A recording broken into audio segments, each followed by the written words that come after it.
존 비비어의 존중 1장 존중 형통한 인생의 비밀. 존중, 이 시대에 거의 사라져버린 덕목이다. 하지만 그 개념에는 여전히 우리를 움직이는 능력이 있다. 용기와 희생의 모습으로 영화에 등장하는 존중을 보고 많은 사람들이 눈물을 흘린다. 역대 최고 인기작들의 줄거리에는 늘 존중이 엮여 있다. 하지만 일상생활에서는 존중을 찾아보기가 어렵다. 언제부턴가 일상 속에 나타나는 존중의 삶은 매우 낯선 개념이 되어버린 것이다. 존중은 하나님께 복을 받는 중요한 열쇠다. 바로 그래서 우리 영혼의 원수가 존중에 참 힘을 없애버리다시피 한 것이다. 존중에는 큰 보상이 따르고 하나님은 바로 당신이 그 보상을 얻기 원하신다. 당신의 삶을 크게 향상시키는 힘, 바로 그 힘이 존중에 있다. 나는 하나님의 자녀들이 존중하는 삶을 회복하는 것을 보고 싶다. 지금부터 우리는 모든 존중할 만한 것에 처음이신 하나님의 마음에 더 가까워지는 여정에 오를 것이다. 그 계시적인 진리들이 당신의 삶에 깊고 실제적인 영향을 주기를 기도한다. 인생 막바지에 이르도록 이런 교훈을 배우지 못한 사람들도 많다. 그래서 사도 요한은 다음과 같이 말했다. 너희는 스스로 삼가 우리가 일한 것을 잃지 말고 오직 온전한 상을 받으라. 이 글을 쓸 때 요한은 지나온 한 세기 가까운 삶을 되돌아보는 노인이었다. 그는 어렵게 얻은 깨달음을 오늘의 우리를 위해 내놓았다. 지금 요한은 인생을 오래 그리고 잘 살아온 이들이 도달하는 고지에 올라 있다. 그곳은 삶의 소명을 충실히 다할 때에야 비로소 이룰 수 있는 곳이다. 확신과 힘을 주는 자리다. 할아버지나 할머니만의 기름 부음이라 할 수 있다. 지혜로운 자들은 그들의 말에 귀를 기울인다. 나는 지난 25년 동안 그런 남녀들을 만나는 기쁨을 누렸다. 그들은 잘 늙어 지혜로운 시작으로 삶을 되돌아보는 단계에 들어선 대사들이다. 이런 노련한 베테랑들에게는 몇 가지 공통된 속성이 있다. 먼저, 그들은 문제의 핵심을 직감적으로 짚어낸다. 그들은 변죽을 울리거나 사소한 것에 시간을 낭비하지 않는다.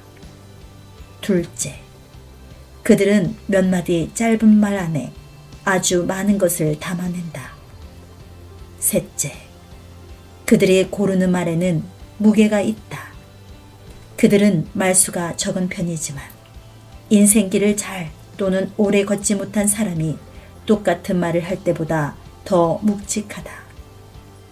나는 그들에게서 들은 한두 마디의 말을 몇 달씩이나 묵상했는지 모른다. 이런 논리에 비추어 볼 때 사도 요한도 지금 많은 것을 말하고 있다 할 수 있다. 나는 성령의 감동으로 된 이 말씀을 몇 년씩 묵상했는데 그 안에 담긴 계시는 지금도 계속 확장 중이다. 그의 권고를 한 소절씩 차례로 살펴보자. 경건한 습관 기르기. 요한은 이렇게 시작한다. 너희는 스스로 삼가. 우리 각자에게 주의하라. 살피라. 자신을 경계하라고 권하는 것이다. 그 말에는 긴박성이 들어있다. 그러므로 그가 하려는 말을 가벼이 여기지 말고 심사숙고해야 한다. 자신이 수고한 것을 잃지 않도록 조심해야 한다. 살다 보면 오랫동안 수고해 얻은 것을 잃는 황망한 일을 당할 수 있다. 힘들여 땅을 개간하는 농부를 상상해보라. 그는 하루 종일 땡볕을 머리에 이고 땅에 박힌 큰 돌과 나무 뿌리를 골라낸다. 개간이 끝나면 파종을 위해 밭갈이를 한다. 파종한 후에는 비료와 물을 주고 자포를 남김없이 뽑아 작물이 잘 자랄 수 있도록 정성 들여 보살핀다. 싹이 나도 일은 계속된다. 여러 해충을 막고 시시때때로 덮쳐오는 자연재해로부터 작물들을 지키느라 쉴 새가 없다. 그런데 수확을 몇 주 앞두고는 이젠 지쳤다며 포기해 버린다면 그야말로 말짱 헛수고가 되고 만다. 예를 들어 폭풍이 다가온다는 경보를 보고도 될 대로 되라며 그냥 내버려 둔다고 해보자. 한 번의 태만으로 다 자란 작물을 잃고 마는 것이다. 정작 결실의 순간에 주저앉다니 이 무슨 시간, 돈, 수고, 자원 낭비인가. 몇 년씩 수고하여 일군 회사인데 몇 가지 잘못된 결정을 내려 한순간에 무너지고 마는 사업가는 어떤가. 역시 비극이다. 두 경우 모두 오랜 고생의 유익을 엉뚱한 선택들 때문에 한순간에 잃는다. 그래서 성경은 끝이 좋아야 한다고 거듭 권고한다. 끝까지 견디는 자는 우리가 시작할 때에 확신한 것을 끝까지 견고히 잡고 있으면 그리스도와 함께 참여한 자가 되리라. 이기는 자와 끝까지 내 일을 지키는 그에게 그 밖에도 얼마든지 많다. 인생은 단거리 경주가 아니라 지구력을 요하는 마라톤이다. 그러므로 어떻게 시작하느냐보다 어떻게 마치느냐가 중요하다. 끝에 어떻게 되느냐는 무엇을 선택하느냐에 달려있다. 그리고 그 선택들은 살면서 어떤 습관을 몸에 들이냐에 좌우될 때가 많다. 전에 우리 아이 하나가 내가 달갑게 여기지 않는 일을 하려 했다. 하지만 그 아이가 스스로 결정할 나이가 되었다 싶어 내 생각을 분명히 밝힌 다음 최종 결정은 그 아이에게 맡겼다. 그런데 나중에 보니 아이는 내 조언을 무시하고 자기가 원하는 쪽을 선택해 진행하고 있었다. 그래서 하루 나를 잡아 아이와 함께 그 선택에 대해 이야기를 나누었다. 선택은 분명 내 몫이란다. 하지만 이번 일을 보고 생각나는 이야기가 있어 너에게 들려주고 싶구나. 르호보암이라는 젊은 왕이 있었단다. 그가 왕위에 오르고 얼마 안 돼 신하들이 이런 말을 했어. 당신 아버지는 우리 삶을 고달프게 하며 잔뜩 부려먹었습니다. 당신이 짐을 가볍게 해주면 우리는 즐거이 당신을 섬기겠습니다. 젊은 왕은 며칠 생각할 시간을 달라면서 신하들을 돌려보냈단다. 아버지의 좋은 자들은 그에게 다음과 같이 말했단다. 당신이 이 백성의 종이 되시려면 그들의 필요를 잘 배려하여 긍휼을 베푸십시오. 그들과 잘 풀어 나가십시오. 그러면 그들은 결국 당신을 위하여 무슨 일이든 할 것입니다. 선하고 지혜로운 조언이었지. 그런데 젊은 왕 르호보암은 그들의 충고를 무시하고 자기 또래들을 찾아갔어. 그들은 목소리를 높였단다. 아버지 때보다 짐을 더 가볍게 해달라고 불평하는 자들에게 아주 따끔하게 말해. 내 새끼손가락이 내 아버지 허리보다 굵다. 내 아버지의 밑의 삶이 힘들었다고 생각한다면 너희는 아직 맛도 보지 못한 것이다. 내 아버지는 채찍으로 너희를 때렸지만 나는 너희를 피투성이가 되도록 사술로 후려칠 것이다. 르호보암은 친구들의 충고를 따랐고 그 결과 아버지 솔로몬이 세운 나라가 갈라져 이스라엘 12지파 가운데 10지파가 영영 떨어져 나갔다. 나라의 6분의 5가 그의 다스림에서 벗어난 거야. 한 번의 잘못된 선택으로 그는 남은 평생 혹독한 대가를 치렀단다. 그럼 우리 좀 더 거슬러 올라가 볼까? 아마 어린 르호보암과 그 친구들은 평소 아버지 솔로몬이나 어른들의 조언을 업신여겼을 것이다. 어쩌면 그들은 포도주 잔을 들고 희죽거리며 자기를 보기에 어리석은 구닥다리 조언에 왕실 몰래 고개를 내둘렀을 수도 있어. 그렇게 성장한 르호보암의 머릿속에는 이런 허황한 생각이 그득했을 것이다. 내가 왕자인 동안은 조용히 지내지만 왕이 되면 저 미련한 노인들 말은 듣지 않는다. 어른들의 지혜를 무시하고 경시하기로 결정해도 왕자 시절에는 별 피해가 없었지. 그는 몰랐지만 주사위는 이미 던져졌던 거야. 스스로 지혜로운 줄 알았던 그의 미련함이 어느 날 만천하에 드러난 것이지. 인생의 결정적 순간이 왔을 때 그에게는 건전한 판단을 내리는데 필요한 습관이 없었던 거야.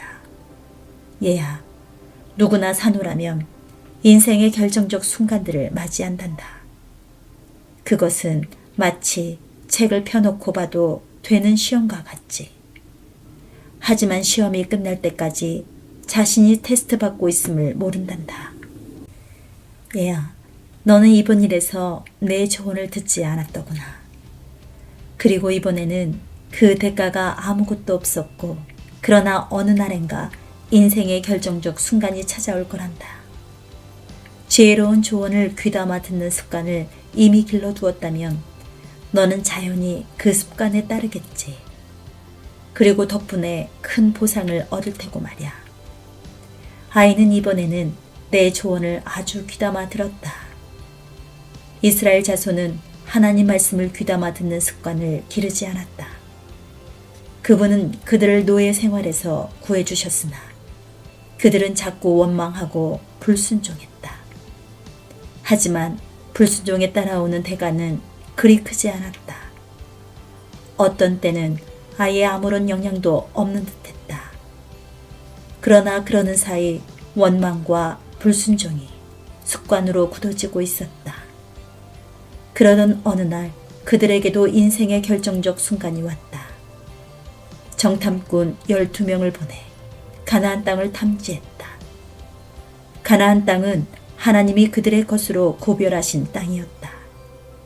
그런데 정탐꾼들은 투덜대며 부정적인 보고를 했고, 그러자 회중도 덩달아 원망의 목소리를 높였다. 그러나 이번에는 대가가 혹독했다. 그들은 약속의 땅에 끝내 들어가지 못한 채 남은 생을 방황해야 했다. 얻기 위해 그토록 수고한 모든 것을 한순간에 잃은 것이다. 그들은 그 땅을 볼 수는 있었지만 끝내 손에 넣지는 못했다. 르호보암이 남은 평생 동안 그리고 대대손손 10지파를 잃어버린 것과 같았다. 여기 우리 모두가 배워야 할 중요한 교훈이 있다. 우리는 하나님께 순종하는데 그쳐서는 안 된다. 그분의 마음을 알아야 한다. 그렇게 할 때 그분의 지시를 그저 법으로 보는 게 아니라 그 지시의 밑바탕에 깔린 지혜를 볼 수 있다. 젊은 왕자 르호보암은 자기 아버지나 어른들의 마음을 알지 못했다. 또 출애굽 첫 세대는 하나님이 하고 계신 일이나 자신들을 향한 그분의 선하신 마음을 보지 못했다. 그래서 그들은 모든 것을 잃었다. 이번에는 동전의 이면을 보자. 사람들이 하나님의 마음을 엿보고 지혜로운 결정의 모범을 보인 예들이 성경 도처에 나온다. 예기치 못한 인생의 결정적 순간이 왔을 때 그들은 제대로 반응하여 큰 보상을 받았다. 자신이 바라는 것을 얻기 위해 들인 수고를 잃지 않는 가장 간단한 길은 하나님의 권고를 일관되게 존중하는 습관을 기르는 것이다. 우리는 하루하루 순간순간 선택의 기로에 놓인다. 지금 당장은 잘 깨닫지 못한다. 그러다 어느 날 생을 되돌아보며 언젠가 실제로 인생의 결정적 순간이었는지 알게 될 것이다. 경건한 습관을 길러두라. 그러면 계속 그 습관에 따를 것이고 큰 보상을 누릴 것이다. 좋은 것을 주시는 하나님. 거기서 요한의 두 번째 요지가 나온다. 너희는 스스로 삼가 우리가 일한 것을 잃지 말고 오직 온전한 상을 받으라. 하나님은 보상하시는 분이다. 이는 우리 마음 깊이 새겨두어야 할 진리다. 그분은 보상해 주시기를 아주 좋아하신다. 그분은 아브라함에게 자신을 다음과 같이 소개하셨다.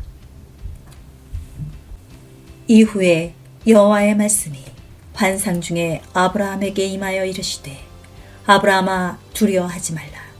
나는 내 방패여 너의 지극히 큰 상급이니라. 그분은 나는 너의 지극히 큰 보상이니라고 하셨다. 얼마나 놀라운 자기소개인가. 시편 19편 9절부터 11절도 여기에 화답한다. 여호와의 법도 진실하여 다 의로우니 이것을 지킴으로 상이 크니이다. 시편 57편 2절에는 내가 지존하신 하나님께 부르짖으리니 그분은 나를 위하여 행하시어 내게 보상해 주시는 분이로다. 하나님은 보상하시는 분이며 그분의 자녀들에게 보상해 주시기를 아주 좋아하신다.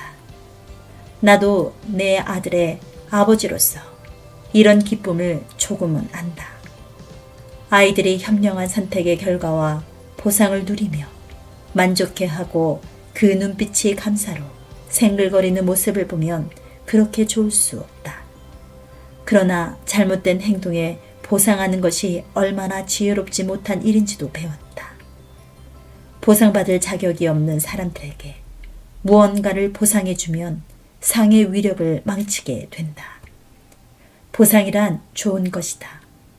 우리 아이들은 내가 자기들을 사랑한다는 걸 알지만 나이가 들고 자라면서 내 사랑과 즐거움은 분간할 줄 알게 되었다. 하나님은 우리 각자를 깊이 사랑하시며 그분의 사랑은 온전하다. 그러나 그분이 우리의 행동이나 선택을 유독 즐거워하시는 때가 있다. 하나님은 그분이 즐거워하시는 자들, 곧 그분의 권고를 귀담아 듣는 자들에게 상을 주신다. 요한의 말을 잘 보라.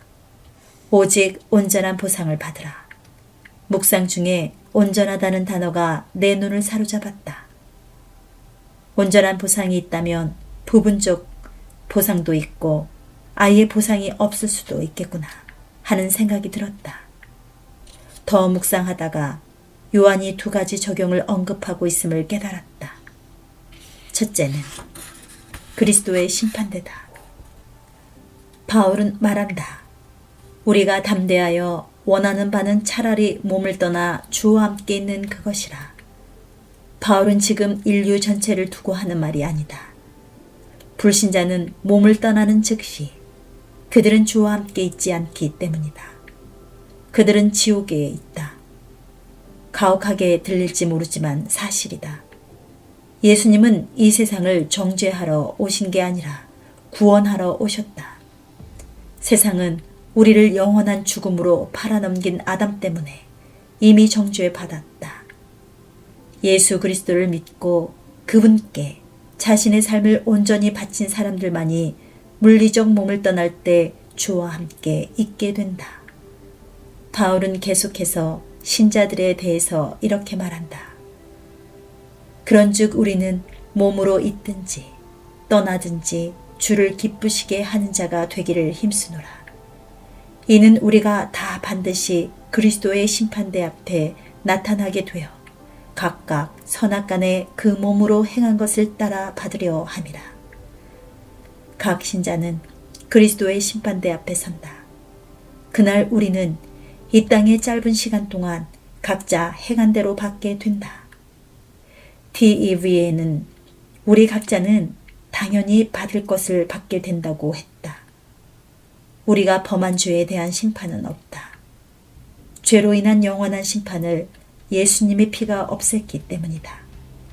그러나 신자로서 행한 일에 대해서는 칭찬을 받거나 꾸지람을 들을 것이다. 우리의 행위와 말, 생각, 동기까지도 그분 말씀에 비추어 검사를 받게 된다. 한시적인 것들을 우선시하며 지었다면 그것은 다 삼켜지고 영원한 것들은 정화되어 영원한 보상으로 변한다. 손실에서 보상까지의 범위는 우리 행위가 전부 불타고 남은 가운데서 겨우 하나 건지는 것처럼 구원만 받는 데서부터 예수 그리스도와 함께 영원 무궁토로 다스리는 경지에 이르기까지 아주 다양하다. 전자는 보상이 없는 상황에 대한 예가 되겠고 후자는 온전한 보상을 받는 예가 되겠다. 그리고 그 중간 어딘가에 부분적 보상이 들어간다. 심판대의 이러한 결정을 영원한 심판이라고 하는데 이 판결에는 어떤 개정이나 수정이나 변경도 없다는 뜻이다. 그러므로 이런 결론이 가능하다. 영혼을 어디서 보낼지는 우리가 그리스도의 십자가에 어떻게 반응하냐로 결정되고 영혼을 어떻게 보낼지는 이후에 신자로서 어떻게 사느냐로 결정된다. 그러므로 영원한 심판과 보상에 관한 성경 말씀을 부지런히 살펴보는 것은 지혜로운 일이다. 이 지식은 그리스도의 도의 초보, 곧 초등교육 수준이라 할 수 있다. 초등학교에서는 읽기, 쓰기, 산수 같은 모든 벽돌로 교육의 기초를 쌓는다. 읽기, 쓰기, 덧셈, 뺄셈도 모르면서 고등학교나 대학 교육을 받는 것은 불가능하다. 그런데도 예수님의 가르침에 이런 초보 지식 없이 그리스도의 내 삶을 세우려는 신자들이 너무도 많다. 구원은 이런 긴박한 딜레마에서 쓴 책이다. 이 주제를 상세히 다룬 그 책을 이 메시지와 병행하여 읽으면 좋을 것이다. 앞서 말한 대로 경건한 습관에는 심판대의 보상이 약속되어 있다. 그러나 그 축복은 이 생에서도 우리에게 임한다. 성경에 경건은 범사에 유익하니 금생과 내생의 약속이 있느니라고 했다. 우리가 그분의 권고를 귀담아 들으면 하늘아버지께서는 그때뿐 아니라 지금도 우리에게 보상해 주시기 원하신다. 성경은 또 의인이라도 이 세상에서 보응을 받겠거든 이라고 했다. 천국에서만 아니라 이 생에서도 그렇다. 선한 보응은 의인에게 이르느니라. 말씀도 있다. 야고보는 이렇게 강조한다. 내 사랑하는 형제들아 속지 말라. 온갖 좋은 은사와 온전한 선물이 다 위로부터 빛들의 아버지께로부터 내려오나니 그는 변함도 없으시고 회전하는 그림자도 없으시니라.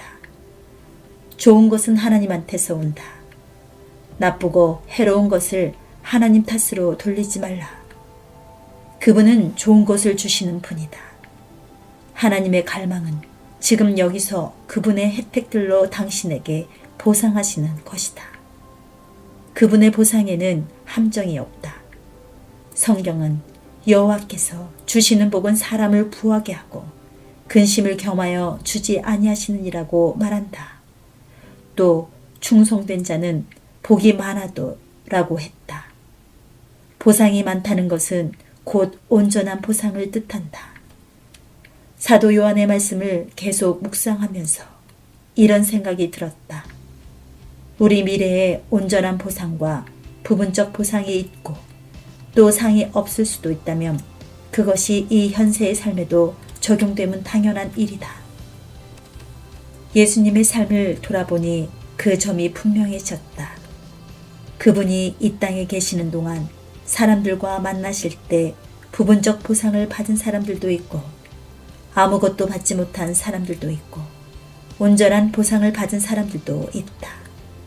지금부터 각각의 예를 보면서 거기서 나타나는 틀을 살펴보자. 그분이 우리 각자에게 어떤 길을 원하시는지 알 수 있을 것이다.